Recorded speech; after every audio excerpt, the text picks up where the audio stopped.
जन ಕೊಡ್ತೈತಿ हजार 6 रुपये में मिलेगा और बकरा 10,000 15,000 20,000 और ऊँट है उससे भी ज़्यादा देना है।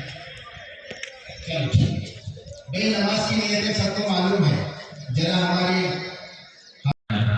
कि भाई हमारी जो एजुकेशन की जो कमी है इसे कैसे पूरा करें, क्योंकि ये जो अब्दुल कलाम स्कूल की बिल्डिंग है वो नाकाफ़ी है।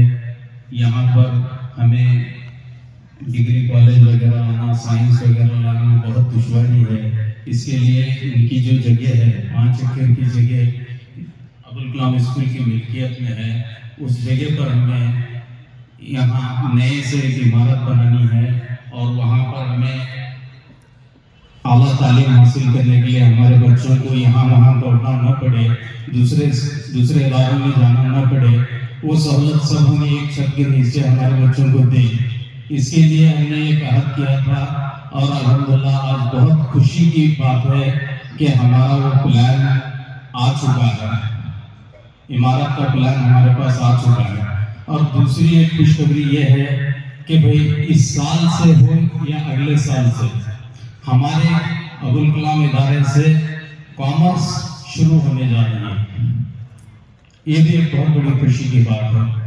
तो हमारे बच्चों को यहाँ दूसरे अदारों में जाने से बेहतर है कि हमारे अदारे में हमारे बच्चों की तालीम है और दीन और दुनिया दोनों की हिफाजत करते हुए हमारे बच्चों की तालीम हो। इसकी सोच के साथ हम हमारे शहर के हर उस मस्जिद को भी आए थे हमारी टीम। इसकी तरतीब कैसी हो, क्या हो, इसके बारे में भी आप सबको आगाह किया जा चुका है। अब रही बात इमारत का ढांचा तो हमारे पास आ चुका है, अब इसे कैसे पूरा करना है, क्या करना है, इसकी इमदाद कैसे हो, क्या हो। अनकरीब में एक मशवरा जहां ये 5 एकड़ की जमीन है वहीं पर बुलाया जाएगा। इसका बाकायदा जुमा के दिन मस्जिदों में ऐलान होगा, दूसरे या तीसरे दिन मशवरा बुलाया जाएगा।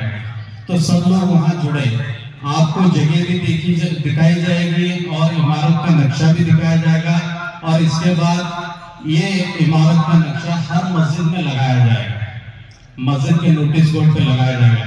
इसके साथ एक QR कोड नंबर भी दिया जाएगा।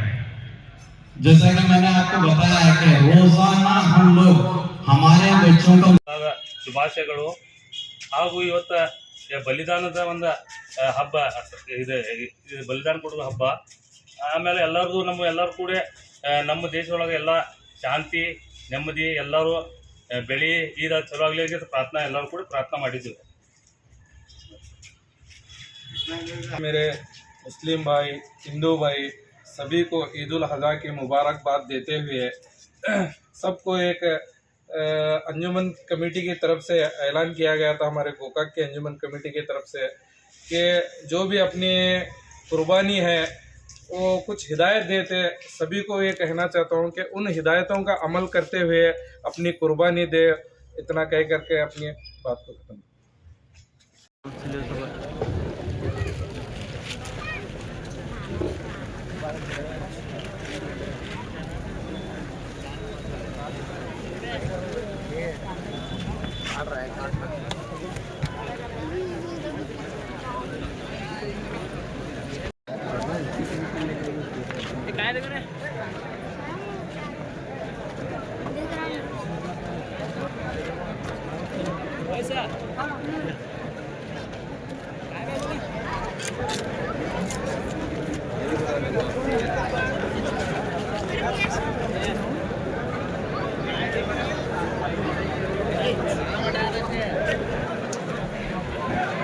अल्लाह हमारे गुनाहों को माफ फरमा, हमारी खताओं को माफ फरमा, हमारी रविशों और गलतियों को माफ फरमा। अल्लाह हमने रात के अंधेरे में और दिन के उजाले में जानकर भूले से आमदन खता किस हालत के अंदर भी, किस वक्त भी और किस सूरत में भी अल्लाह जितनी भी गुनाहें हुई हैं तमाम को माफ फरमा। आइंदा के लिए